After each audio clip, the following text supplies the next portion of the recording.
Love and light.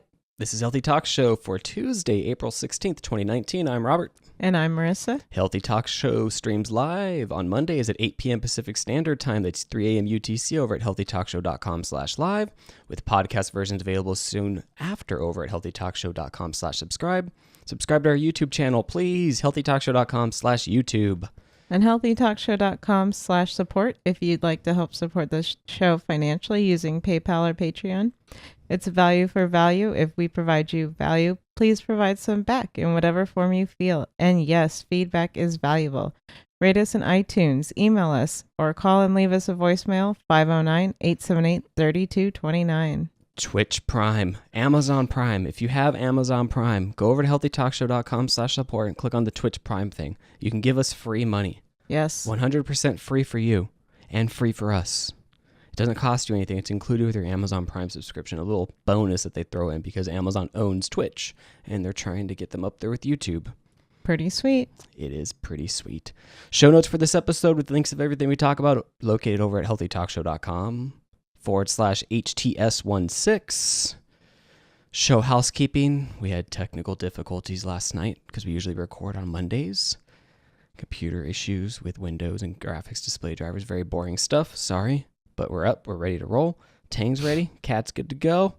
We're ready. And lip balm making segment this Friday night. Not sure what time, but we will be making lip balm.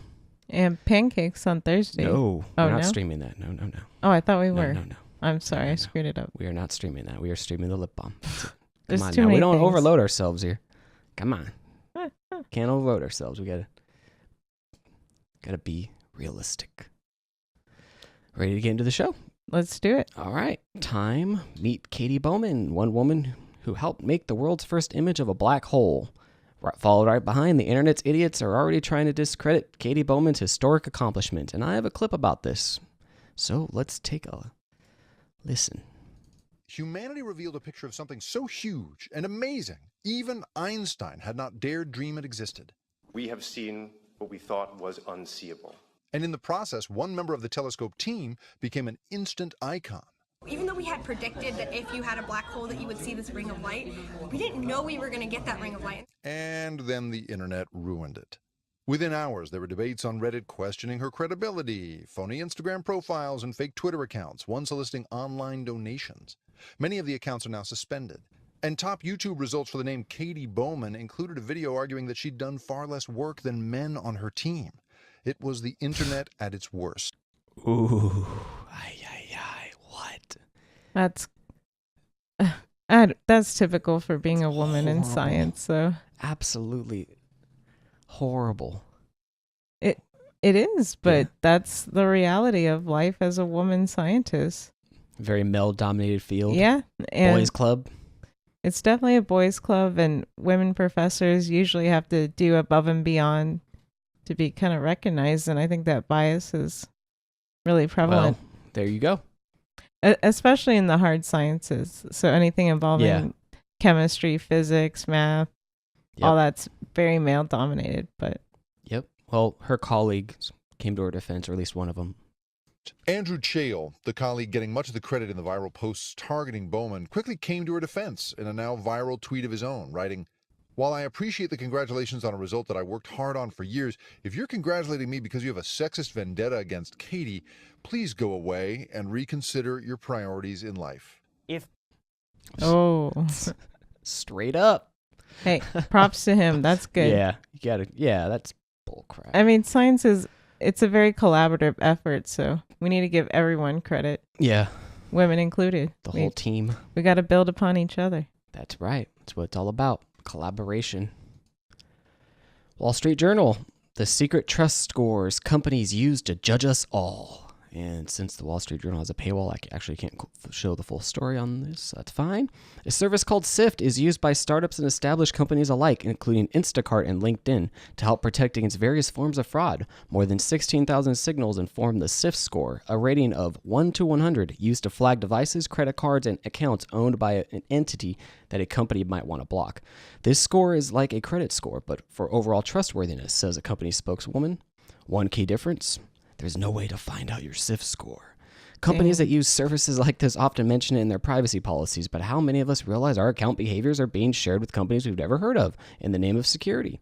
How much of the information one company shares with these fraud detection services is used by other clients of that service? And why can't we access any of this data ourselves to update, correct, or delete it? For our protection, the writer of the story asks. SIFT judges whether or not you can be trusted, yet there's no file with your name on it. It can produce upon request. That's because it doesn't need your name to analyze your behavior. Our customers will send us events like account created, portfolio, profile photo updated, someone sent a message, review written, an item was added to a shopping cart, says SIFT Chief Executive Jason Tan. It's technically possible to make user data difficult or impossible to link to a real person. Apple and others say they take steps to prevent such de-anonymizing. SIFT doesn't use those techniques, and an individual's name can be among the characteristics its customers share with it in order to determine the riskiness of a transaction. Jeez. So they don't even take any steps to. That's horrible. SIFT. Good luck finding information about SIFT online, by the way. Oh, yeah. It's extremely difficult. I tried. They picked a very strategic name. Yes, they did. I've noticed that. Very good name to pick. Plus, this also reminded me of that Chinese social scoring system. Yes, the social system. scoring. Yeah, it's hard to find out information about that too. So yeah, but it's just, they're analyzing what you're purchasing and all sorts of behaviors that you're not even sure what they're tracking. Tracked. It's crazy. Being tracked. I have nothing to hide. Well, then why do they track you? Yeah. What's the purpose? If there's no value in doing it, then why do it? And then this got me looking into the issue more and, how they can actually collect this data on you since you can't access it. And so I was looking into, there's this General Data Protection Regulation. Yeah, GDPR. So GDPR. And I was looking into this article, what you need to know about the right to erasure. And I mean, basically it says that the loopholes are really large. Yeah.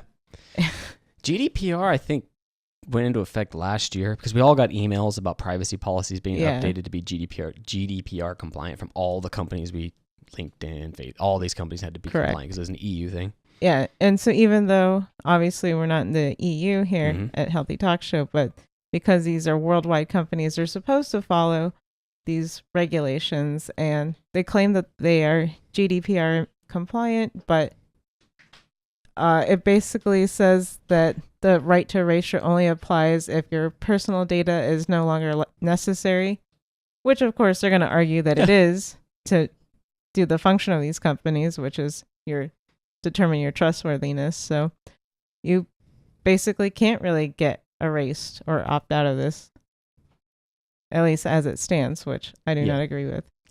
Well, there's a lot of information about everyone out there. I know. and it doesn't mean that I like it.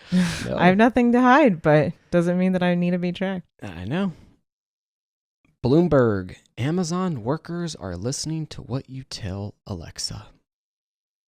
Amazon.com employs thousands of people around the world to help improve the Alexa digital assistant powering its line of Echo speakers. The team listens to voice recordings captured in Echo owners' homes and offices. The recordings are transcribed, annotated, and then fed back into the software as part of an effort to eliminate gaps in Alexa's understanding of human speech and help it better respond to commands. I have a clip from CBS this morning, which we'll play. Alexa, add wrapping paper to the shopping list. I've put wrapping paper on your shopping list. On Echo. An investigation revealed Amazon employs thousands of people worldwide who listen to voice recordings captured by the company's digital assistant, Alexa. Amazon acknowledged the listening and released a statement that said, in part, "We only annotate an extremely small number of interactions from a random set of customers in order to improve the customer experience. Employees do not have direct access to information that can identify the person or account as part of this workflow." CBS News.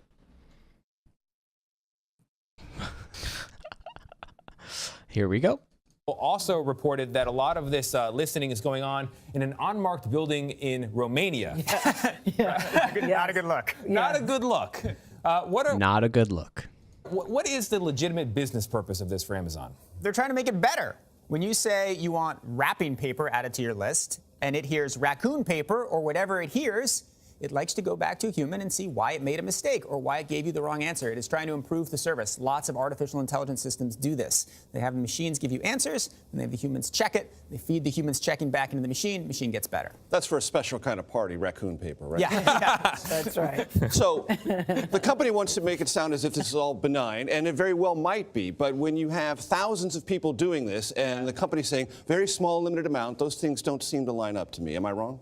Well, it can be. So yes, there are lots of people doing this. This is a huge operation, right? Thousands of people, big operation. On the other hand, their intentions are definitely to make the service better, but it is also true that you should feel weird about it. It is You should feel weird about it. Okay.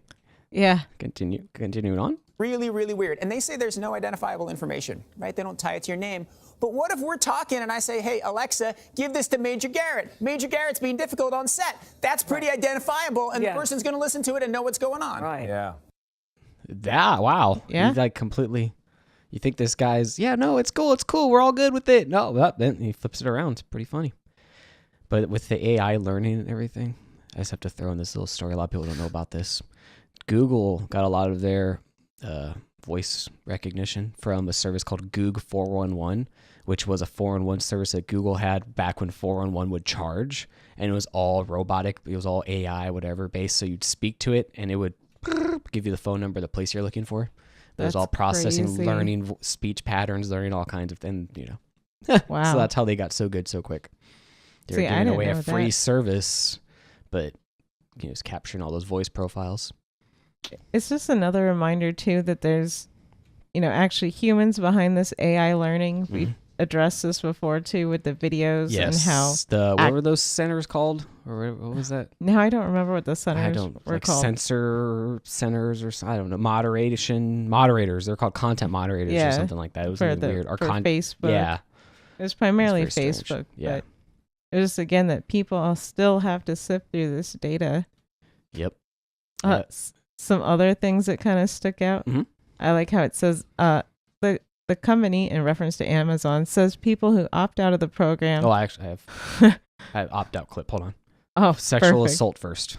The workers anonymously told the reporter that they believe they heard sexual assaults and physical violence on the recording, but they could do nothing about it. Is that true? That is true, and that raises an interesting conflict. So maybe Amazon should have identifiable information in extreme circumstances.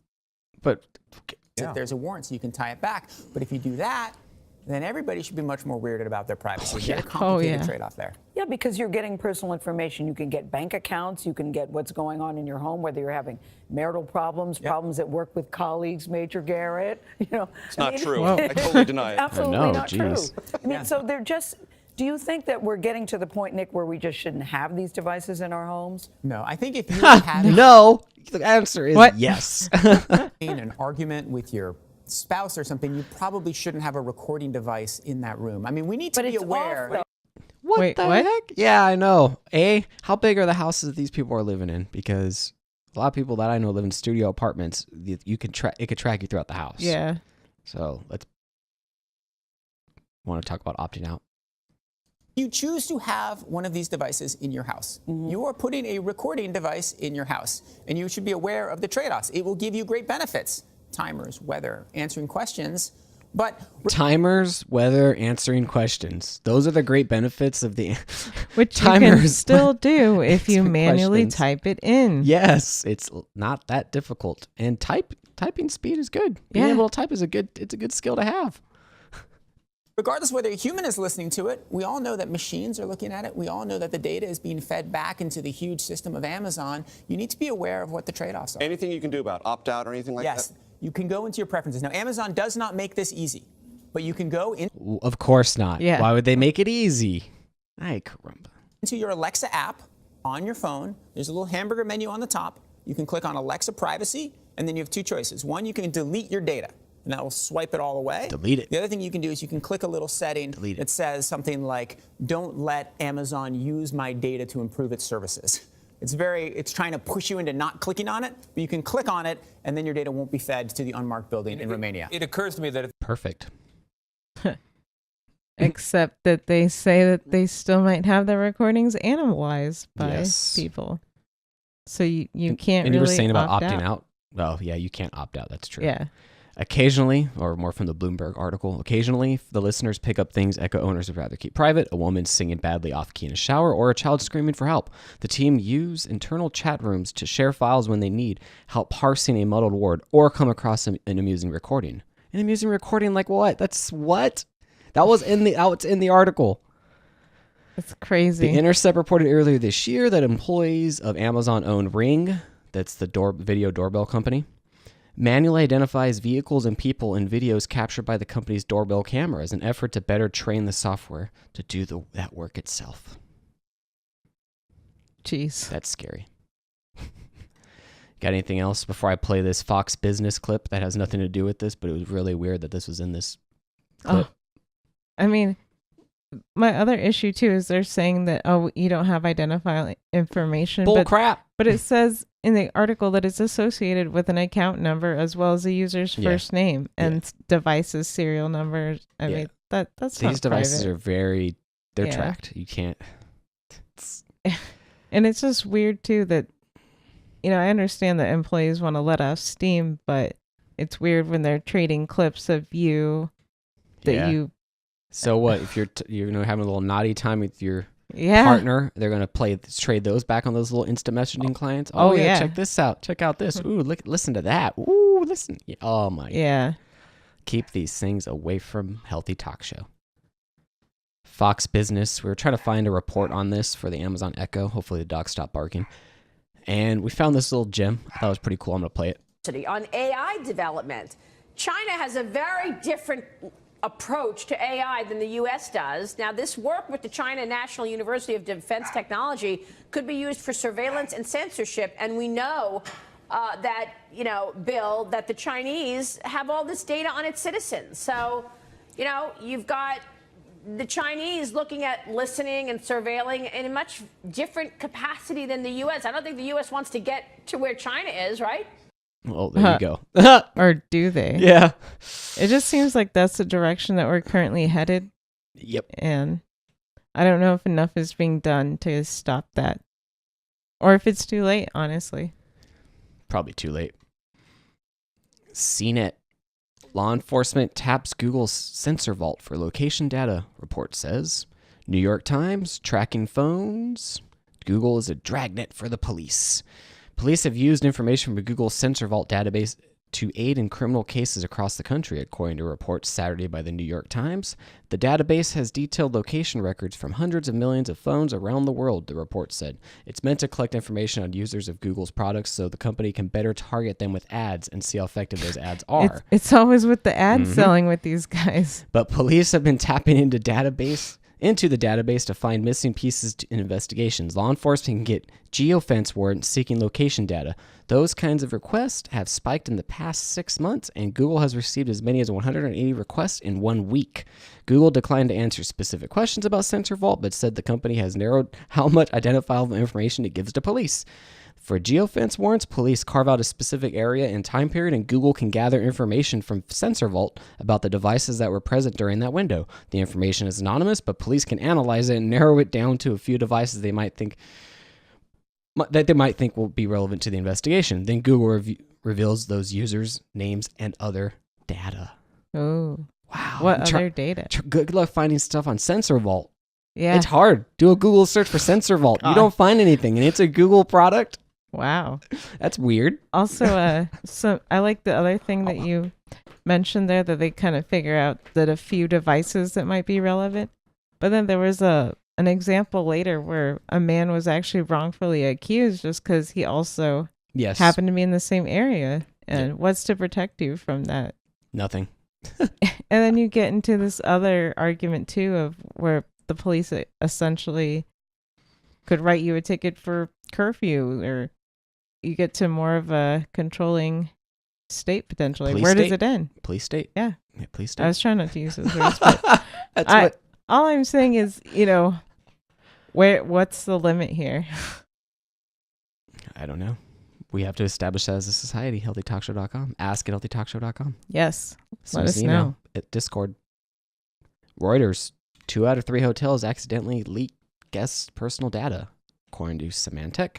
Research released by Symantec Corp on Wednesday looked at more than 1,500 hotel websites in 54 countries that ranged from 2-star to 5-star properties.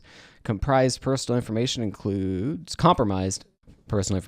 full names, email addresses, credit card details, and passport numbers of guests that could be used by cybercriminals who are increasingly interested in the movements of influential business professionals and government employees, Symantec said. Odd. While it's no secret that advertisers are tracking users' browsing habits, in this case, the information shared could allow these third-party services to log into a reservation, view personal details, and even cancel the booking altogether, said Candid Woost, the primary researcher on the study. The research showed compromises usually occur with the hotel site when the hotel site sends confirmation emails with a link that has direct booking information. The reference code attached to the link could be shared with more than 30 different service providers, including social networks, search engines, and advertising analytics services.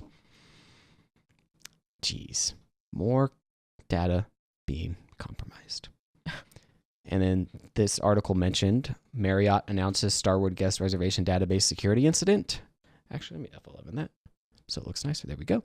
Marriott announces Starwood. Yep. On September 8, 2018, Marriott received an alert from an internal security tool regarding an attempt to access a Starwood guest reservation database in the United States. Marriott quickly engaged leading security experts to help determine what occurred. Marriott learned that during the investigation, there had been unauthorized access to the Starwood network since 2014. Wow. The company recently discovered that an unauthorized party had copied and encrypted information and took steps towards removing it. On November 19, 2018, Marriott was able to decrypt the information and determine that the contents from the Starwood guest all right. Jeez. It's getting bad.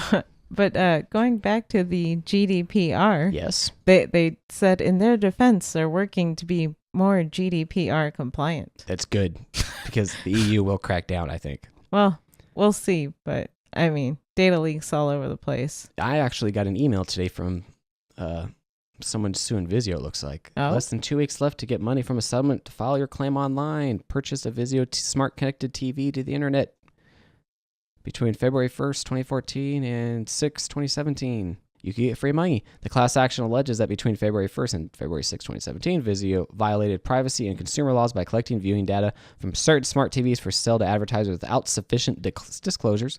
Vizio denies these allegations. The court has not decided who was right. I didn't get money, so that's good. They're spying on me and I didn't get money for it. Thank you. Thanks, Vizio. What people, we've got to start establishing the boundaries, I would say, for privacy. Yes. Because it's getting very unhealthy. Your TVs are spying on you. Your privacy is valuable. Yes. Keep it safe. Yes. HealthyTalkShow.com /support. KPIC CPS plan for 5G cell phone towers raise health concerns in Moringa. More 5G stuff. I got some clips. Let's take a listen. Sitting at her home office, Ellie Marks has a device that measures her RF exposure. She's surrounded by campaign materials that she's used in a decade of pushing back against ever-expanding cell phone towers. For her, the fight is personal. Her husband started using a cell phone in 1986 and developed a brain tumor in 2008. Used it all the time, held it to his right ear, and the tumor developed right where he held the phone. Researchers do not agree right now about what constitutes safe RF exposure. The FCC and cell phone companies maintain radiation exposure from cell phones is not dangerous. The FCC is lying to the public. So far, every major... Dang. She just blasts the FCC. They are lying to the public. Plus that key word there that they said that health officials have not determined the safe limits. Mm-hmm. And that's because they still need to do these long-term studies. Yeah, there are no studies, exactly. We have no idea of the long-term health benefits or effects. Has concluded that it's not having a harmful impact. Thankfully, her husband pulled through, but it was her wake-up call. Now she's taking on 5G. Running parallel to this fight against 5G is the race to be the first country to have it. The U.S. has been competing against China. Now all wireless companies claim they'll have 5G this year. Ooh. Yeah. Let's look at the promise of 5G. So the promise of 5G is that it's going to be significantly faster. So significantly faster. Think of being able to download a movie within minutes instead of waiting a long, long time. To maintain. How many people download movies on their phone? How long does it take? Yeah. Isn't it usually a few minutes? My 4G is about 50 megabits per second down, so I don't know. Yeah. How much faster I need to get. I know. I mean, plus Netflix, they always seem to load really quickly. Yeah, and you're not downloading, you're streaming. Yeah. So are people running BitTorrent on their phones and downloading movies? I don't get it. They're downloading libraries instantly. Of Linux distributions legally? I have no idea. I don't get maintain this speedy connection, cell phone companies claim they need additional cell towers in communities like Moraga. Ellie says she'd rather see these companies stick to fiber. There's a better way to do it, and that would be fiber to the premises. We don't need these small, so-called small cells every few homes in our communities. Fiber's good. It's just expensive. Yeah. I mean, I can't argue with that from a safety perspective. And yeah, it's fiber. fast. Yeah. Nothing like a physical connection. Yep. And just to trigger people, here's our president, United States, talking about 5G. Secure 5G networks will absolutely be a vital link to America's prosperity and national security in the 21st century. 5G will be as much as 100 times faster than the current 4G cellular network. 100 times faster? What? Wow. That's really fast. It will transform the way our citizens work, learn, communicate, and travel.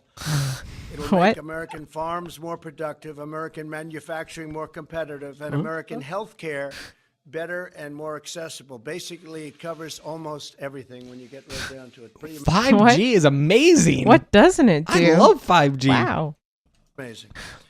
And just as 4G networks paved the way for smartphones and all of the exciting breakthroughs, they made possible so many things. This so will many be things. More secure and resilient. 5G networks will also create astonishing and really thrilling new opportunities for our people. Wow, that's great. It's probably true, making new jobs, putting 5G everywhere, but don't want that. Like I always ask, just out of curiosity, I always ask, what is Europe doing? The Brussels Times, radiation concerns halt Brussels 5G development for now. Oh. In July, the government concluded an agreement with 3 telecom operators to relax the strict radiation standards in Brussels. But according to the region, it is now impossible to estimate the radiation from the antennas required for the service. Environment Minister Céline Fernault said, "The people of Brussels are not guinea pigs whose health I can sell at a profit. We cannot leave anything to doubt. The Brussels region has particularly strict radiation standards for telecom applications. The standard of 6 volts per meter has already led to problems in the past with providing fast mobile internet via 4G in the capital." So they have a problem with 4G. Yeah.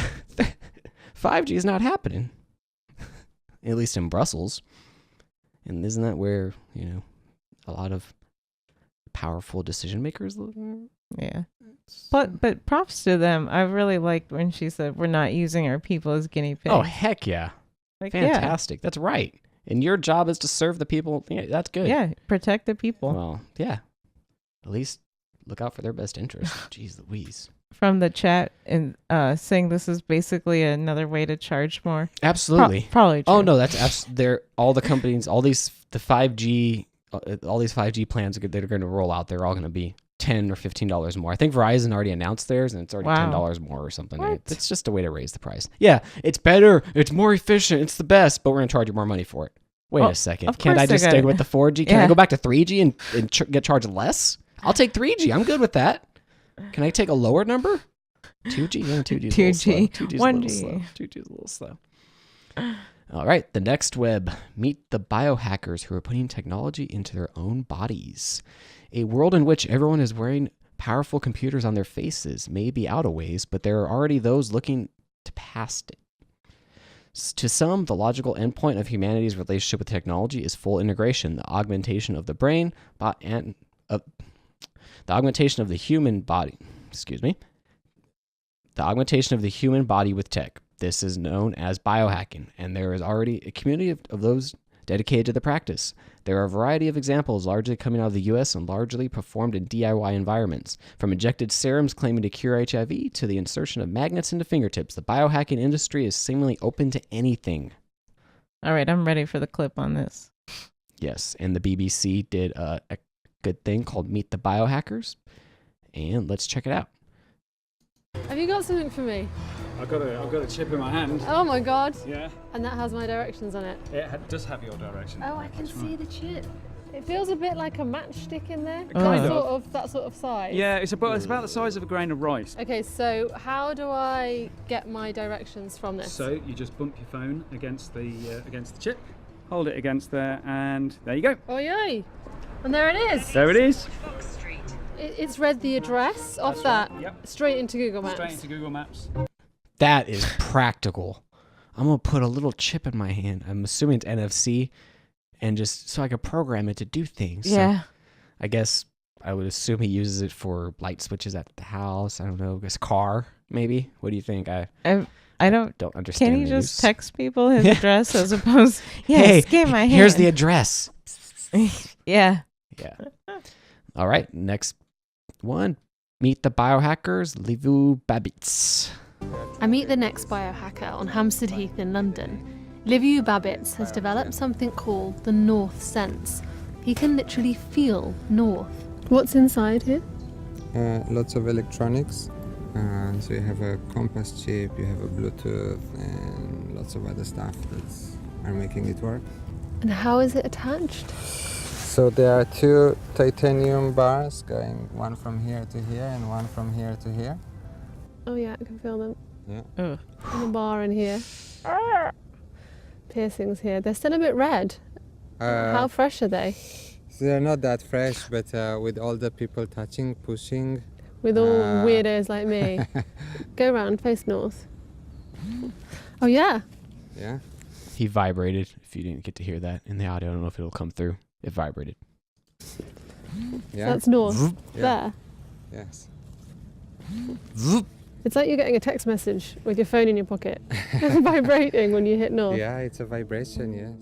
He wants it. Yeah, it's a vibration. That's. This to be the start of an entirely inbuilt navigation system. One of the things that we speak about is to end what we call generation screen, which is that thing of walking on the street. Is it this way? Is it that way? I do a lot of that. How does it? Where does it? And Which way am I facing? Yeah. And then you walk on the street because you want to get somewhere, but you have no idea what happened in the world around you because all you did was to stare at that screen. You needed it because you needed to get to that place. But imagine you would not need that and you could navigate the world exactly like a bird and you would know exactly where you need to go all the time. Blind people could navigate. It will connect to the virtual reality world. It will connect to social media. You could sense where. Very interesting. Yeah. I agree with that in certain respects. I like the idea of having people wearing glasses with screens on them. If they're going to have screens, might as well just put it right there, but not in the body. Yeah, that's it. Keep it outside of the body. Point. But yeah, I mean, you notice too how difficult the healing process is, that it doesn't quite heal. Yeah, well, yeah. It's because it's all DIY. And yeah, but you have the same thing even with the piercings. Like if people get piercings, yeah, sometimes they don't heal well or the body's, is rejecting a foreign object. So. All right, let's learn about the biohacker Rich Lee. Rich Lee is a 40-year-old cabinet maker from St. George in Utah in the US. So basically I strap this onto my arm and it basically charges my body. It's great for, it's like a taser. Can do fun pranks where I just grab a doorknob and then just wait for somebody to come up and they get electrocuted. I think it's hilarious. He's got an interesting sense of humor. Yeah, that's great. Also, a grinder, a biohacker that does extreme body modification. So I've got a magnet right here in this finger, right on the side, and then another one in my middle finger right here. On the other side of my hands, I've got a small NFC chip. It's about the size of a grain of rice right here. I've got another NFC chip right here. It's about yay big. Over here, I've got a biotherm chip in my forearm. And then up here, I've got headphone implants right in my tragus, this little bit of part of the G. Yeah, you didn't see that part? No. That you've got right at the front of your ear. See, and I don't know, when I go out to a restaurant or something like that, and I'll just be messing That's with cool. it at the table. Practical. It always captures people's eyes, and they're like, how's he doing that? Hey, I'm sure you could get some ladies with that trick. Yeah. Wow. Do you want to learn about CRISPR mods? Let's hear it. CRISPR is probably the most extreme and controversial kind of biohacking. It's a technique used by scientists to target and edit your genes. And while scientists are still working out the limits and dangers, Rich is experimenting at home. He says if he gets it wrong, he could kill himself. We've got all this genetic engineering knowledge. The concept of being able to change your genes or get a genetic modification like you would get a tattoo, that's basically something, that's a world that I'm kind of fighting for. I want to see a biologically fluid society where people can just augment these things. Lidocaine, if I need to numb myself for a procedure. Tons of syringes, intermuscular injections. Okay, these are fantastic legs. This home experimentation can of course go very badly wrong. These are the scars left by one of Rich's failed body hacks. Inbuilt shin guards that got so swollen they had to come out again. And then we had a metal rod that was basically being shoved down the length of my shin and basically separating the tissue from the shin. On the removal, I didn't use any anesthesia at all. Took out the scissors and cut the stitches and pulled it out with pliers. So that was it. Jeez. Wow. It's interesting because he's a cabinet maker in Utah. You wouldn't expect him to have this home lab, but apparently he does. That's pretty cool. Also, don't try this at home, Definitely guys. do not try this at home. We got another one. Karina Ingram. This is Karina, an American events organizer living in Berlin. Her version of biohacking involves a daily ritual of technology and supplements, experimenting on herself to try and keep in peak physical condition. 15, 16, 17, 18, 19, 20, 21, 22, 23.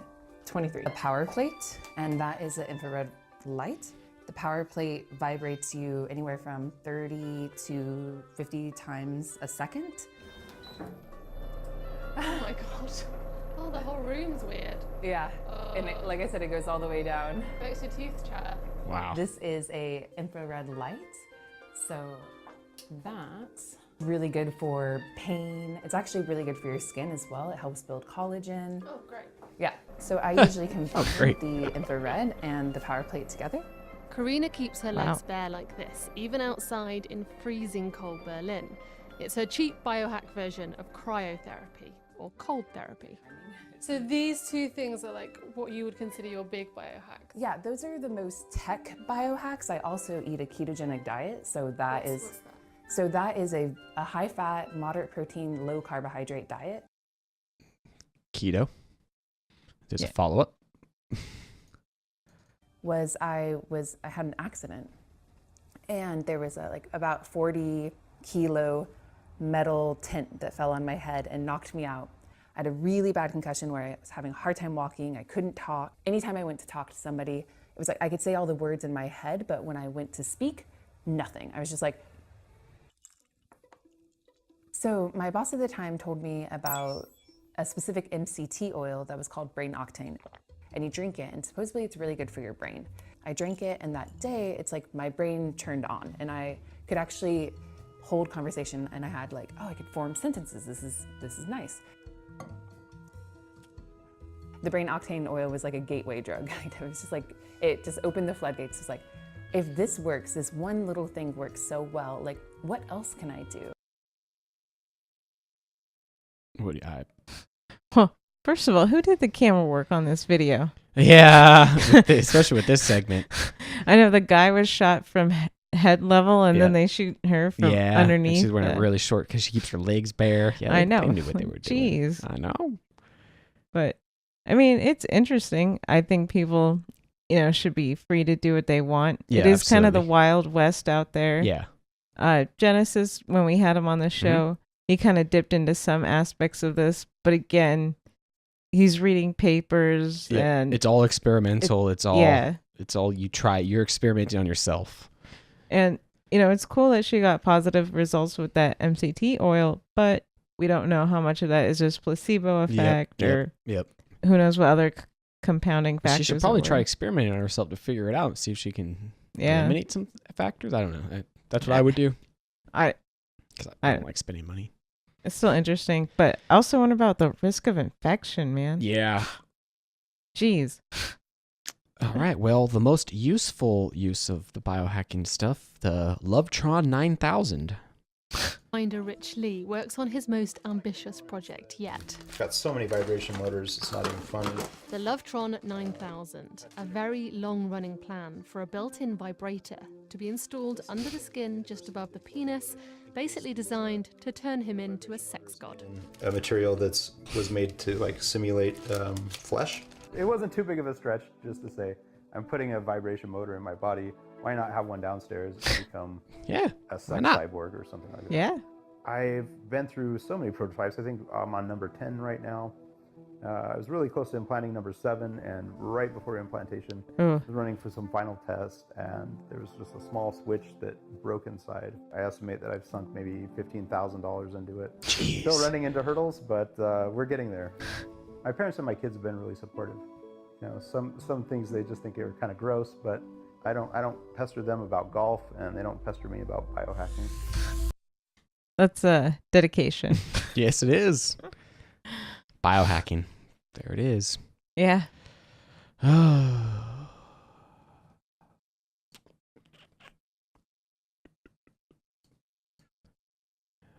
good? I don't know why I didn't put this CNN in front of that. Okay. CNN. E. coli mystery solved. Ground beef is the source of outbreak, CDC says. And Forbes also did something on it too. Over here, Forbes, how ground beef is the suspected cause of the E. coli outbreak. Ill people in this outbreak report eating ground beef at home and in restaurants, the CDC said in its outbreak update. No single supplier, distributor, or brand has been identified as the source of the outbreak. Therefore, no recall has been issued, and the CDC is not recommending that consumers avoid ground beef at this time or that restaurants stop serving it. Illnesses are now being reported in 6 states: Georgia, Kentucky, Ohio, Tennessee, Virginia, and Indiana. Keep eating ground beef, then, I guess. Use your meat thermometers. Keep it up, yep, and use those thermometers. Cook it to, I think they say 160. Maybe. Check. Type it into Google. Not you. Everybody else who's listening. All right, next story. One of our friends in chat actually clued us in on this one. If you have something you'd like us to look into, or you're researching something health-related yourself, you'd like to present the information, ask at healthytalkshow.com. Get a hold of us. If you know us, get a hold of us. We like talking to people. We want to bring other people on the show and want to expand our minds. Yeah. New York Times. What you need to know about Candida iris. New York Times, in a mysterious infection spanning the globe in a climate of secrecy. USA Today, the superbug is a serious global health threat. Here's what you need to know. CDC, general information about Candida iris. I have some videos if you'd like to take a look. Drug-resistant superbug in New York's NBC, New York. Yo, listen, it's hard to identify and hard to treat. Still, doctors say it is spreading very rapidly. Doctors here at Nassau University Medical Center say we need to get this under control before it's too late. It's a little dramatic. A deadly drug-resistant fungal infection called Candida auris. The strain of fungus can cause infections in your bloodstream, ears, and any wounds. According to the Center for Disease Control, the fungus is becoming more common. There have been 587 cases across the country, and 414 have come from the tri-state area. New York leads all states with 300. Okay, make note, everybody. Yeah, don't go there. Well, 109 cases of the fungus. With 104 cases, New Jersey comes in as number 3, right behind Illinois. Okay. Trying to identify people coming in with it and then being very aggressive once it's identified in containing that infection and limiting spread. However, the fungus is hard to identify because testing must be done in a specialized laboratory. Cool. Not. I think more it has to be grown, and then they have to identify it by eye. So it just takes a while. Who is it a concern for? It is going to be a concern, particularly for the groups of persons that are at risk to have serious invasive infections. And those tend to be people who've been hospitalized, who have other comorbidities like diabetes, immunosuppression, malignancies. So the big question now, what can we be doing to prevent this? Doctor says 3 things. Number 1, wash your hands often. Number 2, don't overuse any antibiotics. And number 3, keep the environment clean. For now. It's good advice across the board. What Of course, the problem with the Candida auris is just how invasive it is. Yeah. And I have a little bit. Candida auris is a fungus that, when it gets into the bloodstream, can cause dangerous infections that can be life-threatening. Scientists first identified it in 2009 in a patient in Japan. It is often resistant to major antifungal drugs that are typically used to treat such infections. The CDC says that more than 90% of infections are resistant to at least one such drug, while 30% have resistance to 2 or more major drugs. Once a germ is present, it is hard to eradicate from a facility. Some hospitals have to bring in special cleaning equipment and even rip out floor and ceiling tiles to get rid of it. So it's persistent. Yeah, it's persistent. Yeah, that's insane Yeah. that they have to rip out the tiles. They can't just bleach this down. It reminds me of that. I should have pulled a clip from the Mario Brothers movie, the fungus that's taking over the whole city. Everybody, if you've seen that movie, you know what I'm talking about. Sorry, I did not bring a clip. I'm so sorry. I'm a horrible person. Also, for what it's worth, I think the number of measles cases is almost the same as the number of Candida auris cases. Because they're both around 500. Oh, so is it a state of emergency? I don't know. Do we need to get the flamethrowers out and destroy this fungus that's spreading across the city and taking over New York? I think measles is at least easier to treat than this thing. You have to burn your house down to get Candida I know, auris. exactly. But, yeah. It's kind of scary, but it is only affecting at least the immunocompromised, I believe. Yep, and we'll see. It's developing. I'm sure we'll follow up and we'll get some more reports if it starts to spread more. CNN, ingredient in whitening strips is harmful to deep layer of teeth, research says. I'm going to recut that. CNN, ingredient in whitening strips is harmful to deep layer of teeth, research says. Daily Mail, teeth whitening products containing hydrogen peroxide can damage the tissue underneath and make them weaker. Science Daily, teeth whitening products can harm protein-rich tooth layer. In 3 new studies, researchers found that hydrogen peroxide, the active ingredient in over-the-counter whitening strips, can damage the protein-rich dentin tissue found beneath the tooth's protective enamel. Yeah. Yeah. Well, part of me was a little confused about what was so novel about this, since dentists have been warning about the risks of, teeth whitening. At the take-home ones. But, especially. At the same time, this was a pretty well-done study. They took teeth samples. They simulated the environment of the mouth, and then simulated some being teeth whitened and some not, and compared the levels of collagen before and after. And yeah, they did find that the hydrogen peroxide gets deep into the tooth. So. Yep. And here's a clip. NBC2 News. Whitening strips could be harmful to your teeth. Well, your teeth are made up of 3 layers. The outside layer is enamel. You're probably most I don't know why the audio's out of sync on his lips. That's their video. familiar with that one. But this study says the whitening strips can go right through that enamel and cause damage to the deeper part of your teeth. But some researchers say it's what you can't see that could hurt you. Hydrogen peroxide is the active ingredient in whitening strips. A new study found the chemical was able to penetrate through the outer layer of enamel and reach the inner layer of dentin. Researchers say their results showed the chemical can make the original collagen protein in the dentin layer disappear. But Naples dentist Dr. Richard Linden is skeptical. I think more research is needed to determine whether the changes in the dentin are temporary or permanent. Researchers used extracted teeth. Dr. Linden says your collagen is continuously replaced.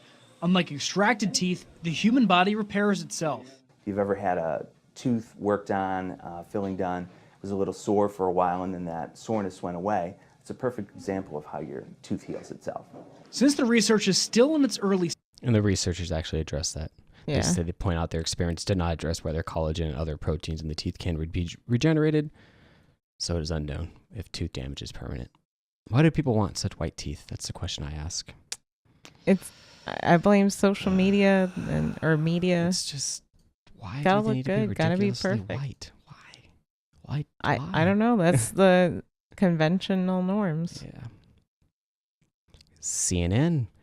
The most active ingredient in hand sanitizer is still under FDA investigation. At this time, 3 active ingredients, benzoyl chloride, ethyl alcohol, and isopropanol alcohol, are being deferred from further rulemaking to allow for ongoing study and submission of additional safety and effectiveness data necessary to make the determination whether these active ingredients are generally recognized as safe and effective for use, the FDA announcement said.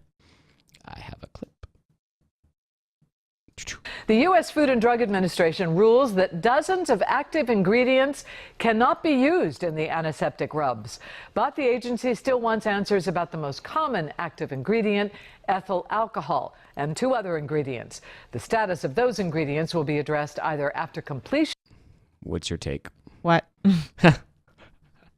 They're talking about ethanol.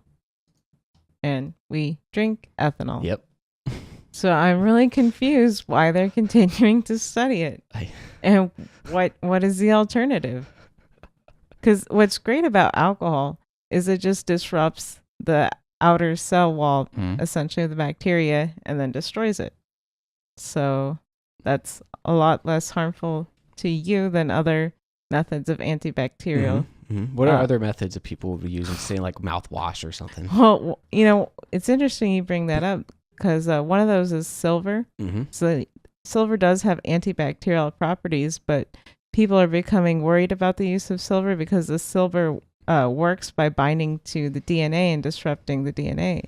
So my sister who made homemade mouthwash and said alcohol-free mouthwash loaded with silver. Basically. Oh, okay. So well, there you go. Sister, once if you're listening, there you go. healthytalkshow.com/support. Yeah. Sorry to cut you off. It's just unknown, what that silver is going to do in the body over time, and how much DNA damage it could potentially do. But I endorse ethanol. Ethanol. At least we think it's safe. We don't know anything for sure. It's true, but I don't know what else we would use if not ethanol. That's kind of the problem. Yep. CNN, widow of Arthur Sackler, says her husband shouldn't be blamed for the opioid crisis. And then New York Times, opioid sales reps swarm New York at the height of the crisis. In her op-ed, Jillian Sackler wrote that it's understandable to seek justice and restitution for the terrible consequences of the opioid crisis, and that she is in full support of using settlement funds for creating opioid addiction treatment centers. This is in reference to the $270 million settlement announced last month in a lawsuit brought by Oklahoma's Attorney General accusing Purdue Pharma of aggressively marketing an addictive painkiller and fueling a drug epidemic that left thousands dead in the state. She also points out that Arthur has not been named in any of the lawsuits against Purdue Pharma and the Sackler family. And Purdue Pharma's sales force swept through New York State, visiting doctors and pharmacies nearly 500,000 times between 2006 and 2017 to promote OxyContin and other opioid painkillers. That is roughly 160 sales stops in each weekday during the height of the nation's addiction crisis. The company's flood the zone sales strategy was among new disclosures contained in the court papers filed on Tuesday by Attorney General Letitia James of New York, and is past part of the office's lawsuit against opioid manufacturers, distributors, and 8 members of the Sackler family who control Purdue. And I mean, it seems. I guess I'm not quite sure when he got blamed for it, since he died before all this. I think she's just trying to save the name. Save the name. Yeah. Because now the name is going to go down real quick. Well, that's true because it's associated with a lot of funds, but. Science Daily, opioid epidemic may have cost U.S. governments $37.8 billion in tax revenue. The opioid epidemic may have cost U.S. state and federal governments up to $37.8 billion in lost tax revenue due to an opioid-related employment loss, according to Penn State researchers. Ooh. Additionally, the researchers found that Pennsylvania was one of the states with the most lost revenue, with approximately $638.2 million lost to income and sales tax. The study looked at data between 2000 and 2016. This is a cost that was maybe not thought about as explicitly before, and a cost that governments could potentially try to recoup, Siegel said. Instead of focusing on the cost of treating people with the opioid use disorder, you could think about it in terms of potential benefit to getting people healthy, back on their feet, and back in the workforce. It's a very pragmatic way to look at it. Yes. The opioid crisis. It did cost money, though. Yeah. Addicts cost money. It costs tax dollars. So. But it's a much cheaper short-term solution to just ship them somewhere. Yeah. Exactly. But instead of trying to invest a little bit and actually help these people. But. Yep. Capitalism. Science Daily. Want to quit smoking? Partner up. This study evaluated the supporting role married or cohabiting partners might have in quitting smoking. The study enrolled 222 current smokers who were at high risk of cardiovascular disease or who had suffered a heart attack. Partners were also recruited. 99 were current smokers, 45%, 40 ex-smokers, and 83 never smokers. Couples attended one of 4 preventative cardiology programs. At the start, they were asked about the current smoking status, history of smoking, and previous quit attempts. Smoking status was verified with a carbon monoxide breath test. During the 16-week program, couples were offered nicotine replacement therapy with patches and gum. In one program, participants could choose the prescription drug Veraclean instead. At the end of the program, 64% of patients and 75% of partners were abstinent, compared to none and 55% at the start, respectively. The odds of quitting smoking at 16 weeks were significantly higher, 5.83-fold, in couples who tried to quit together compared to patients who attempted it alone. I mean, makes sense. Yeah. From, the people that I know that are smokers. Either both people have to be on board or it's really difficult because the temptation's too much. Same with a lot of things. Diet, too. Yeah. Partners dieting together are usually going to be more successful because it's a common goal. Well, people have come to you with relationship issues, actually. Absolutely. I've had coworkers or ex-coworkers come to me and tell me, my partner doesn't want to diet with me. How did you get your partner on board? Or it's so great that you're on board with your partner and blah, blah, blah, blah, blah. Yeah. It's... Also, if you need relationship advice, ask a healthytalkshow.com, please. We want to start exploring that more. Yes. In the chat room, we talking about weed. Hold on. New York Times. Rite Aid to stop selling e-cigarettes, citing surge in young users. Rite Aid said Thursday that it would remove the products from its more than 2,400 stores over the next 90 days. The chain will continue to sell regular tobacco products, a decision that some public health advocates criticized. The Centers for Disease Control and Prevention reported that the use of tobacco products, a category that includes e-cigarettes and vaping products, jumped 38% last year among high school students and 29% among middle school students. The vape continues on. I mean, that seems good. Yeah. Forbes. Rite Aid to sell CBD amid CEO search and pharmacy pressure. And Forbes again. Drugstore chains have turned to CBD sales amid prescription reimbursement pressures. News that Rite Aid will test the sale of CBD products in 2 states on the West Coast is the latest move by the big drugstore chains to tap an emerging market of the compound derived from cannabis.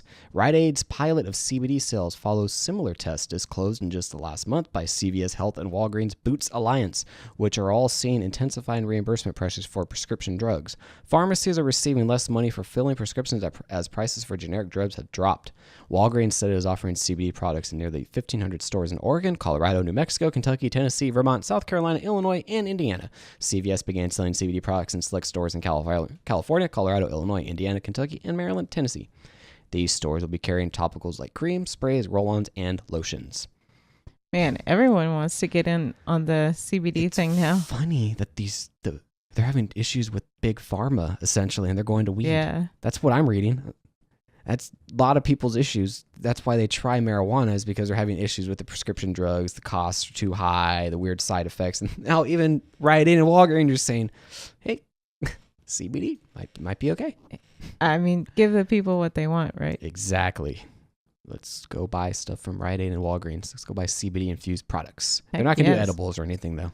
Just topicals. Yep. Science Daily. Marijuana for morning sickness. It's not great for a baby's brain.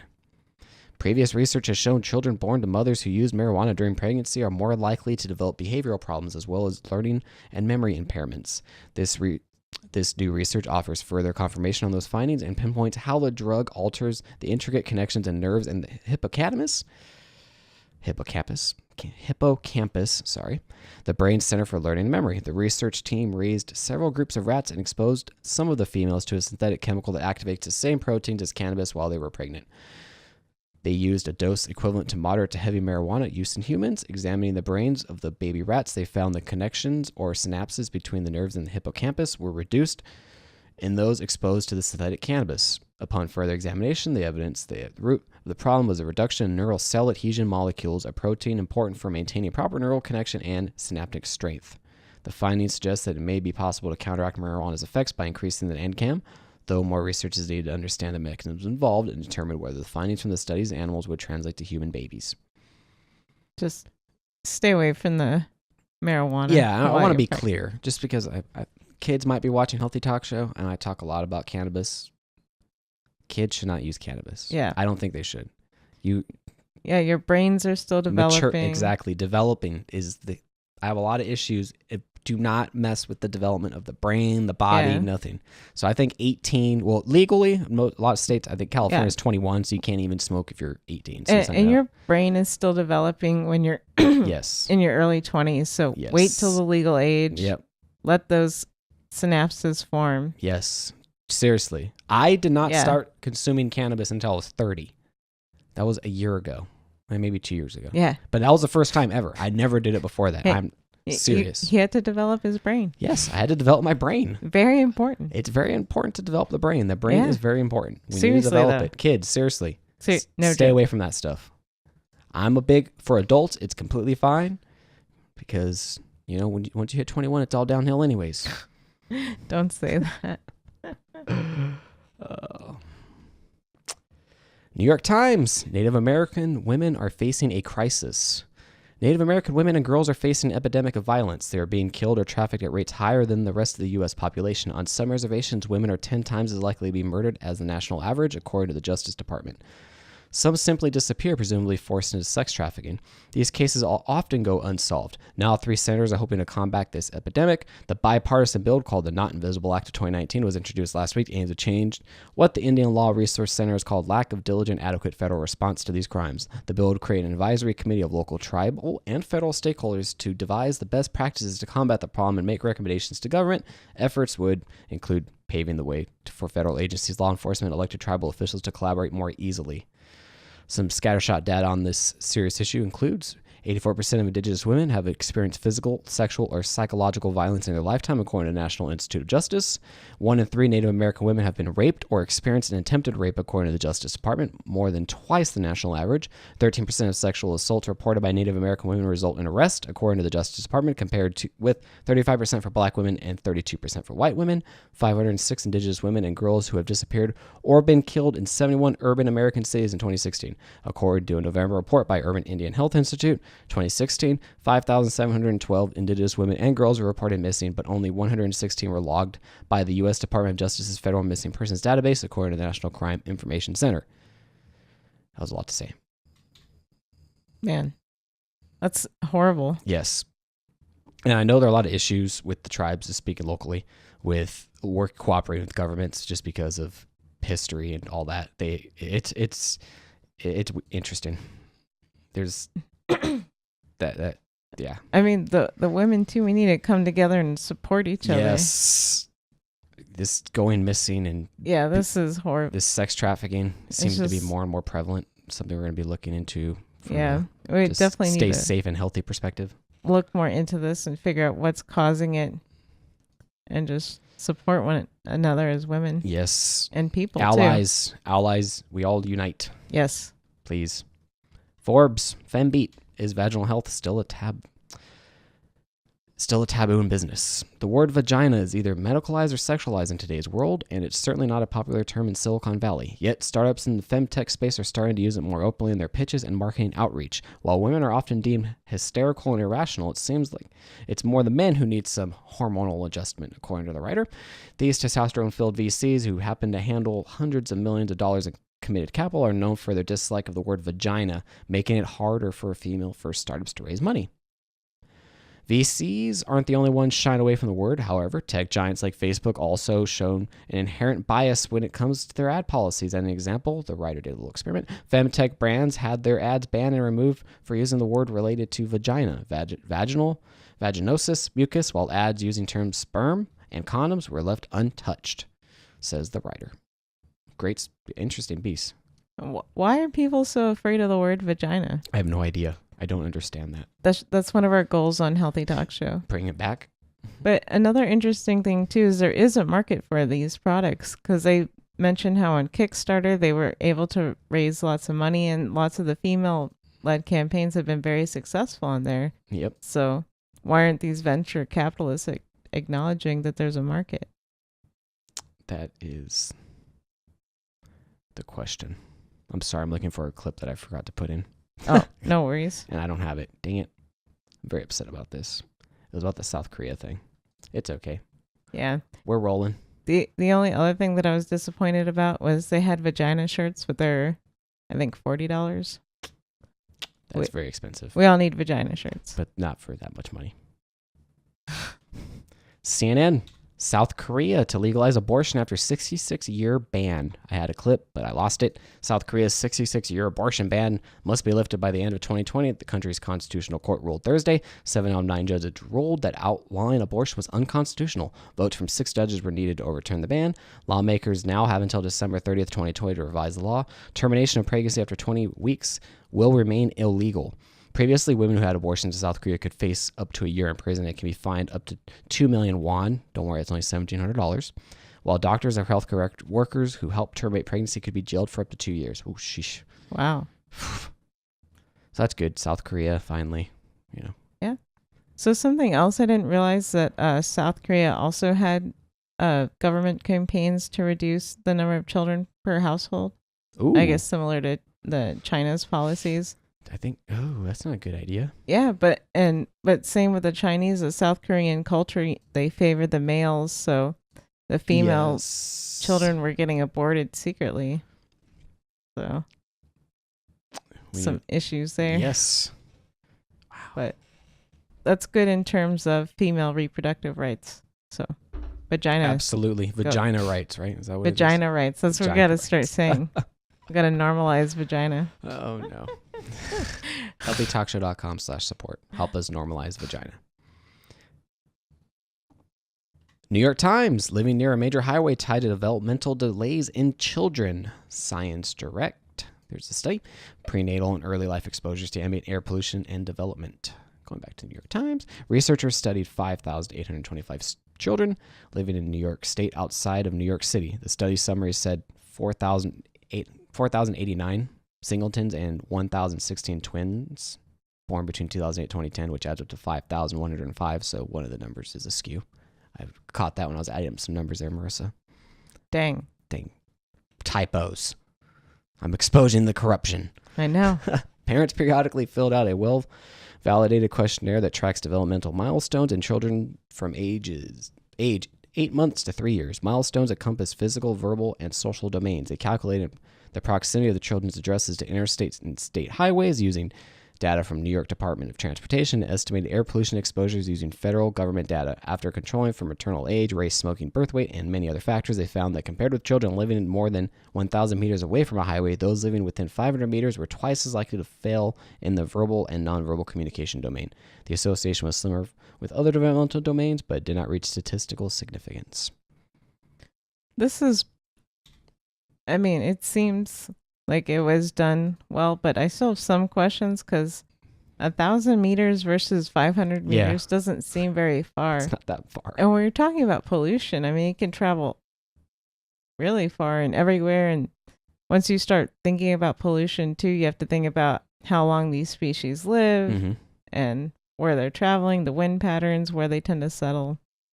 But still interesting. I don't think anybody thinks that pollution is good for you, though.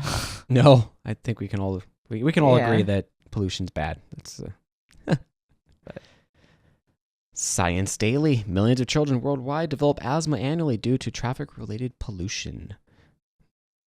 The researchers linked global data sets of nitrogen dioxide, NO2 concentrations, pediatric population distributions, and asthma incident rates with epidemiological evidence relating to traffic-derived NO2 pollution with asthma development in kids. They were then able to estimate the number of new pediatric asthma cases attributable to NO2 pollution in 194 countries and 125 major cities worldwide. Key findings from the study published in The Lancet Planetary Health: an estimated 4 million children developed asthma each year from 2010 to 2015 due to exposure to nitrogen dioxide, which primarily comes from motor vehicle exhaust. An estimated 13% of annual pediatric asthma incidents worldwide was linked to NO2 pollution. Among the 125 cities, NO2 accounted for 6% to 48%. Shanghai, China, pediatric asthma incidents. The top 10 highest NO2 contributors were estimated for 8 cities in China, 37 to 48%. Moscow, Russia, and Seoul, South Korea at 40%. Wow, that's weird. Problem affects cities in the United States as well. Los Angeles, New York, Chicago, Las Vegas, Milwaukee were the top 5 cities in the U.S. Nationally, the largest burdens related to air pollution were found in China, 760,000 cases of asthma per year, followed by India, 350,000, in the United States, 240,000. Yeah, so China and India topping that list, right? Yeah. Yeah, And they're that also wasn't the biggest. surprising. They're the biggest polluters. Yeah, by far. Well, By far. India's been ramping up their coal burning too, since they're really becoming industrialized, and coal is cheap. So Coal's cheap and it's effective. It does the job. But at what cost? At what cost? yeah, I mean the problem is, even if we lessen our impact today, India and China are still going to be burning. So they're not lessening theirs. Inverse. Ketamine study reveals how to make an even better depression treatment. Science Daily. Ketamine reverses neural changes underlying depression-related behaviors in mice. ScienceMag.org. Sustained rescue. Prefrontal circuit dysfunction by antidepressant-induced spine formation. And then Mashable. Can ketamine cure your depression? We have a video. But first, researchers have identified ketamine-induced brain-related changes responsible for maintaining the remission of behaviors related to depression in mice. Ketamine treatment restored lost dendritic spines and rescued coordinated neural activity in the prefrontal cortex of the mice, findings that may help researchers develop interventions that promote lasting remission of depression in mice. What you think? Let's see the video. Oh, I could cue it up. About the ketamine. Number 6. My name is Steven. I am a ketamine patient. I use it for pain and depression. I do both IV ketamine infusions and I do nasal spray. I'm Dr. Steve Levine. I'm a board-certified psychiatrist, and I'm the founder of Actify Neurotherapies. Ketamine is a really old medicine. It was first developed way back in 1962. It's used in trauma settings on battlefields. It had cut its teeth during the Vietnam War. It's on the World Health Organization's list of essential medicines. It's used for pain control. It's used all the time for children, especially in emergency departments as a short procedural anesthetic. A sliver of its use, a very small fraction, has been its role as Special K, a drug of abuse. And of course, great because marketing that's the guy. grabbier, sexier headline, it's the reputation associated with it in most people's minds. And the music in the background. Yeah. It's great. But that's a very, very small percentage of how it's used around the world every day, which is as a life-saving anesthetic and pain medication. Very interesting. So this video covers Steven, and we're going to actually, what has he done to help his depression? So they had put me on Opana, which is an extremely strong opioid, and fentanyl patches. The side effects were horrendous. You know, you're always nauseous, you're always tired. For depression, I've used basically everything, and the side effects for that are just like any SNRI or SSRI, which is like lethargy, weight gain, you know, there's sexual side effects, there's nausea. I'm extraordinarily thankful I didn't become addicted because they're very addictive substances. They are. Yeah. I mean, this is one of those things, a dose makes a poison. Yep. And you can argue too, I mean, if we want to talk about drugs, meth was used back in the day as asthma treatments and all sorts of things, but now it has a bad reputation. So now they're kind of flipping the ketamine story a little. Which is very interesting. It's interesting. Brain images on ketamine. And something we know with depression now is that this is a condition where there is brain harm. There's actual structural change. So when people say depression is all in your head, they're kind of right, but you can measure it. In the before pictures, you see these branches, which are the neurons. It looks like a branch in late fall. After ketamine, it looks like late spring, early summer, because all these new little connections start to bud off of them. And it's really quite remarkable.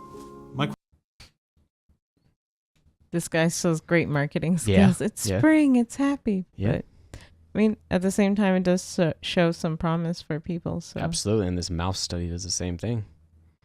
Ketamine infusion. Start off with treatments close together, and then we start to spread them apart towards a maintenance period where we try to give them as infrequently as possible. They front load 60 milligrams of ketamine just directly into my vein, basically, which just knocks me out. When I wake up a couple minutes later, there's a ketamine drip that goes for about 40 minutes. It's hallucinogenic. Oh, I bet it is. And it makes you pretty introspective. It's a dissociative experience. And what that means is that there's a sense of disconnection of mind from body. Sensations are more intense, and so colors might be brighter or richer, might look kind of psychedelic. They're very sensitive to stimuli in the environment. Robert, where's your bong? You start thinking about like very odd things that you would never normally think about that seem to actually be like healthy ways of working through whatever's going on. Physically, you're not moving or really responding. You're not even sure if you're talking because the doctor will come in and say, is everything going okay? And you'll be like, I think so. But you don't really know if you're speaking or not. And then afterwards, it's just recovering. It takes a little while to get out of your system and makes you feel a little funky for a little while, like a little wobbly and sort of like drunk. No, we have one more clip, but I just want to make it clear we're making fun of this, but we think this is actually really cool. Yeah. This is super cool. I am totally for this. I mean, the only reason why we're making fun of it, though, is because psychedelics get such a bad name. Yeah. Shrooms. And now everyone's coming around Yeah. saying, yeah, man, let's try out the ayahuasca, the peyote, the LSD. Let's try all these things out. People are making fun of stoners, like, oh, man, I'm thinking. But there it is. The hypocrisy, man.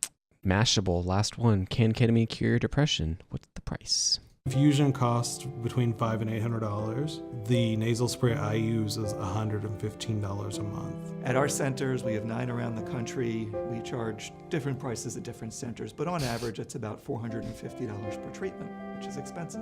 S-ketamine was FDA approved for depression, for treatment-resistant depression, on March the 5th. So just a couple of weeks ago. Ketamine is a mixture of S-ketamine and R-ketamine. They are mirror images. The only thing that differentiates them is the direction that they spin in space. Theoretically, S-ketamine is the half. Looks very sciencey. That's why I left it in here. Yeah, but that was completely wrong. They don't spin in different directions in space. They're different, just orientations. Different orientations. They're a different molecule. They bind differently. Ooh. Sorry, he triggered me for a second. second. Set the salesman straight. Molecule that has the strongest antidepressant potential. Ultimately, realistically, S-ketamine is no different from ketamine. Is that true? S-ketamine is no different from ketamine? Not really. That's not a factual statement. No. Because they are different. If you want to talk about enantiomers and mirror images being the same, let's go back and talk about this anti-nausea drug that was developed. And it turned out that one enantiomer was toxic and the other was useful. And they didn't realize that and mixed both enantiomers in at the time. So, yeah.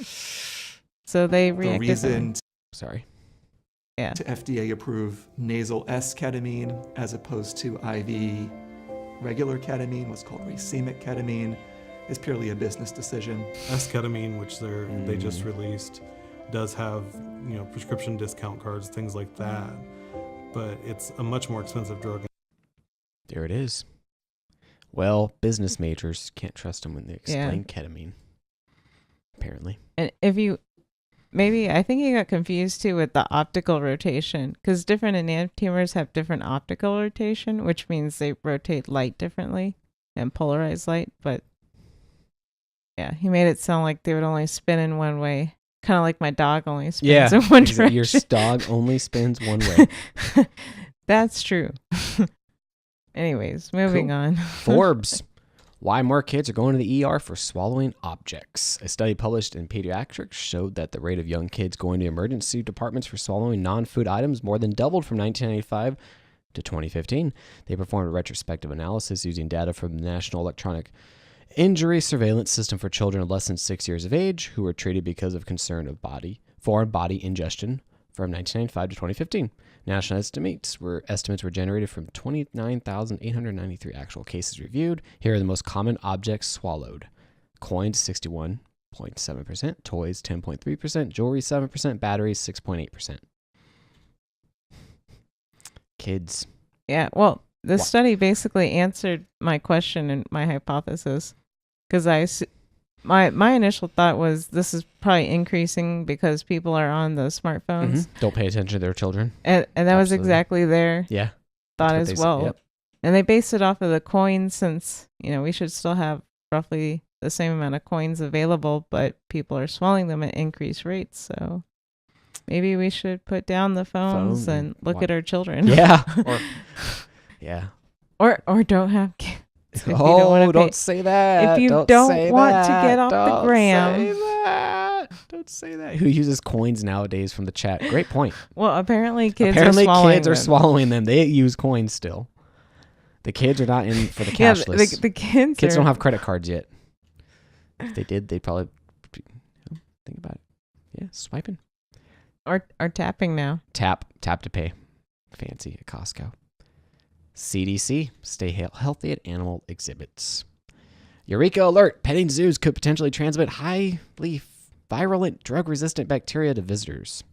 The researchers did a study across 8 randomly chosen petting zoos geographically distributed throughout Israel, taking samples of fecal matter as well as from the body's surface, skin, fur, or feathers, from 220 animals belonging to 42 different species. Genetic sequencing was used to identify both species of bacteria in each sample and the presence of ESBL and AMP-C drug resistance genes. In total, 382 samples were collected from 220 animals, and 12% of the animals were found to be colonized with at least one ESBL AMP-C producing bacterial strain with 35 different recovered species of bacteria. The majority, 77% of the MDR bacteria, were obtained from feces, with the remaining 23% coming from skin, fur, or feathers. Analysis data revealed that if an animal was treated with antibiotics, it was 7 times more likely to shed MDR bacteria. The study found that petting zoos provide a reservoir for a diverse range of ESBL and CE species and are a potential source of shedding highly virulent pathogens that may be transmitted to humans. Lots of hand washing. If you listen to the CDC, that's what they recommend. Yeah. A lot of hand washing and stay safe at those petting zoos, everybody. I mean, was anyone really surprised though? Yeah, it's where are the sanitizer stations? A lot of them have sanitizing stations, hand washing stations. Definitely touch an animal, go wash your hands. But Don't this touch also food. goes back to where we do have an overuse of antibiotics, especially in commercial farming, where the animals are closer together. The issue is with the food the farming that we're eating. Yeah, the cattle. That's. But it does also it does translate. More resistance. And we've mentioned several times on the show how if we continue to overuse these antibiotics, we're going to get more and more resistant strains of bacteria or yeast. Yep. So be careful. Wash your hands. And don't use antibiotics unless you need to. And take the full regimen if a doctor prescribes them. New York Times, choose foods, not supplements. Annals of Internal Medicine, association among dietary supplement use, nutrient intake, and mortality among U.S. adults in a cohort study. In a study of Annals of Internal Medicine, scientists gathered dietary information repeated in persons interviews with almost 31,000 men and women, 20 and older. Over 6 years, there were 3,613 deaths, including 945 from cardiovascular disease and 805 from cancer. Overall, after adjustment from health and other behavioral characteristics, they found that using any dietary supplements had no effect on mortality. Adequate intakes of vitamin A and K, magnesium, zinc, and copper are associated with reductions in all causes of mortality, but only when the substances came from food, not supplements. Taking 1,000 or more milligrams of calcium a day was associated with an increased risk for death from cancer, and vitamin D supplement in doses above 400 international unit, IU, a day were associated with an increased cancer death and death from any cause. It's kind of weird. Yeah, I mean, there's always a debate on the vitamins. If they're, I'm what? Well, I was just going to say there's a few issues with vitamins. And so this was a recall study. So you don't know exactly what brand they're taking. Is that brand good? And vitamins vary, from brand to brand, and they're not really regulated. Yeah. Sorry, I kind of cut you off. No, you're fine. What were you going to say? I have no idea. I mean, we take vitamins. Yes, we do, because we feel that it's better to at least try to get that stuff in your body, because there's no way I can naturally eat I can't eat all the vitamins that I need. There's no way. Yeah, I mean, we try to be diverse in our foods, but absolutely do. We need to be more. Plus, I mean, go to your doctor. Your doctor can also test you for vitamin deficiencies, so you might need a supplement if you find that you are. But so that might be another factor. Me personally, I'm celiac, so I know that I already have issues with absorbing nutrients, so I'm going to take my multivitamin even if it may not help. Yeah. Hey, you know what? Placebo effects, I'm just as crazy. Yeah. We take a vitamin regimen. We don't know if it's working. We don't. Yeah. We don't think too much on it. It is a difficult thing to study, but there's also the factors. So people that do take vitamins, maybe they are more health conscious. So there's a lot of factors. Yep.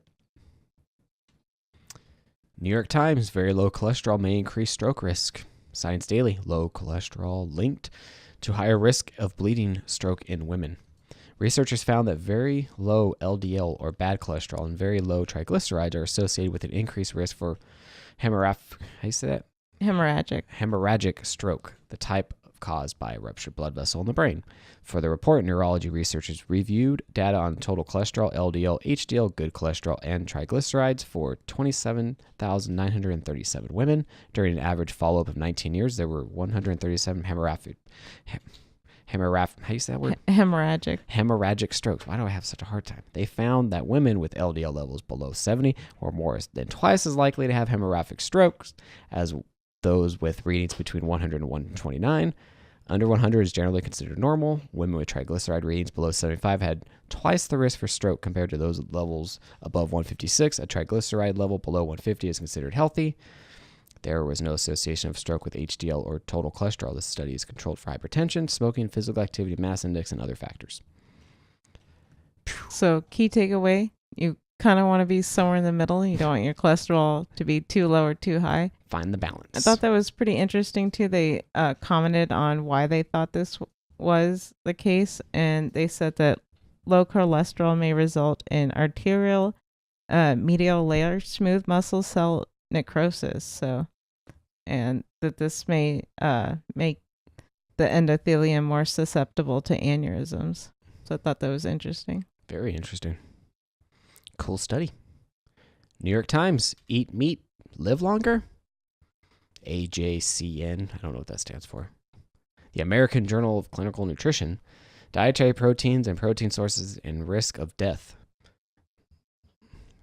Scientists gathered dietary and health data on 2,641 Finnish men ages 42 to 60, following them for an average of 22 years. Over the course of the study, 1,225 of them died. Compared with men who ate less than 2.6 ounces or 76 grams of meat a day, red meat, white meat, or organ meat combined, those who ate more than half a pound, 250 grams daily, were 23% more likely to die.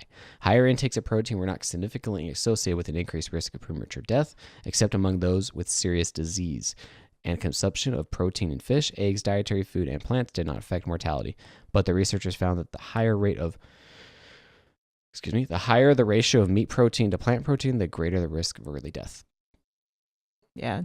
Unfortunately, they didn't quite deconvolute all the factors. So previous studies have indicated that processed meats may be more harmful, and red meats have also kind of gotten a bad rep. Yeah. But they didn't really deconvolute exactly what meats they were consuming, or maybe they were consuming a lot of nitrates. But it's a fine line, because vegan, vegetarian, those aren't necessarily healthy diets either. Yeah, and we just talked about low cholesterol, so you do need that low cholesterol was bad, so everything in moderation. Yep. Science Daily. Move more to live longer. Improving fitness doesn't require doing activities you don't like. That's the main message of research presented today at the Europe Prevent 2019, the largest study of date of cardiorespiratory fitness in healthy people found that moving more is linked to living longer, regardless of age, sex, and starting fitness level. For most people, just being more active in daily life, taking the stairs, exiting the metro station early, cycling to work is enough to benefit health since levels are so low to start with. The more you do, the better. Yes. Small steps. And they said even it doesn't matter where you're starting, and if you start lower, so no activity, then the benefits are even greater, Exactly. faster. Yes. And so park a little bit farther, take the stairs. Every little bit helps. Yes. When you're at Disneyland, don't take the little tram thing that takes you to the front of the gate. What you do is you get in your car and leave. No, I'm just kidding. Walk. There's a way to walk there. Yeah. There's a way to walk. You actually showed me that. Yeah. A little secret. Sometimes get there faster because there are a lot of people taking that tram. Science Daily. Ability to lift weights quickly can mean a longer life. Prolong your life by increasing your muscle power. That's the main message of a study presented today at EuroPrevent 2019. Muscle power gradually decreases after 40 years of age. We now show that power is strongly related to all cause of mortality. But the good news is that you only need to be above the median for your sex to have the best survival, with no further benefit in becoming even more powerful, said Professor Gil Agrillo, Director of Research and Education, Exercise Medicine Clinic, Clinimex, Rio de Janeiro, Brazil. Yeah. Yeah. Back to what we were saying. And this also ties back to what we were talking about, healthy aging, with Genesis, how he was talking about you want to lift just light to moderate weights. So you don't have to go crazy bodybuilding. He said that was bad for aging, but I would also make that argument that it is bad. Extreme bodybuilding, getting all, it's not healthy. Yeah, but again, small efforts. Yep. Light Everybody weights. can do it. Yep. Sit at your desk. You could just start pumping, little 2-pounders. Just start going at it. Do it. Hey, Five Below has those nice light weights. Nice light weights at Five Below. They also have great shirts. Yeah. Science Daily. Most adults dying prematurely of natural causes did not seek medical help. Report reveals about 2/3 of adults dying prematurely from natural causes did not seek medical help within 30 days preceding their death, reported forensic researchers from the University of Texas Health Science Center at Houston, UT Health, and the Harris County Institute of Forensic Sciences, IFS. The research, published recently in PLOS One, discovered key factors relating to premature adult deaths by analyzing autopsy reports and death investigation records of 1,282 people between the ages of 25 and 59 who died in Harris County in 2013. Of the 1,282 records reviewed, the team found 912 deaths were due to natural causes and 307 to drug overdoses. Stacy Drake, PhD and PhRN, who is the lead author of the study and is now the assistant professor at Cizik School of Nursing at UT Health, said it is disheartening to find that 70% of those who died from natural causes had not seen a healthcare provider in 30 days preceding their death. They had symptoms and knew they were getting worse, yet they did not seek the attention of a healthcare provider. We need to conduct further research and answer the question as to why. Overall, they're dying of diseases we treat every day, Drake said. Sad. Yeah. They did mention, though, that the areas where these people were not seeking healthcare, they were generally lower educated, higher unemployment, lower income. Mm-hmm. So, they're not getting adequate access to medical care. It's accessibility. Yeah. And like a lot of people say who want to push single payer or socialize or whatever, they say we don't have health care, we have sick care. And that's true. We don't have preventative care. You don't see a doctor and the doctor never told me I needed to go lose 50 pounds. They didn't say, your back problems would improve and your plantar fasciitis and your feet would improve. You wouldn't be hurting all the time if you just lost 50 pounds. No doctor ever told me that. No, they were going to give you... They were going to give me injections for my foot. They're going to give me cortisone. Why? Keep you sick, but... Although, interestingly, this kind of sounds like how my grandpa died. Not that he didn't have access to healthcare. He just didn't want to go to the doctor. And he was feeling, nauseous, sick, and then passed away in his sleep. So if you're feeling sick, go to your doctor. Well, take care of yourself. Yeah. And rounding off today's show, Science Daily, autism symptoms reduced nearly 50% 2 years after fecal transplant. A new study, long-term benefit of microbiota transfer therapy and autism symptoms and gut microbiota, published in Scientific Reports. Arizona State University researchers Rosa Klamajek Brown, PhD, James Adams, PhD, and lead author Dae-Wook Kang, PhD, demonstrate long-term beneficial effects for children diagnosed with autism spectrum disorder, ASD, through a revolutionary technique known as microbiota transfer therapy, MTT, a special type of fecal transplant originally pioneered by Dr. Thomas Bordy, an Australian gastroenterologist. Remarkably, improvements in gut health and autism symptoms appear to persist long after treatment. At 2 years post-treatment, most of the initial improvements in gut symptoms remained. In addition, parents reported a slow steady reduction of ASD symptoms during treatment and over the next 2 years.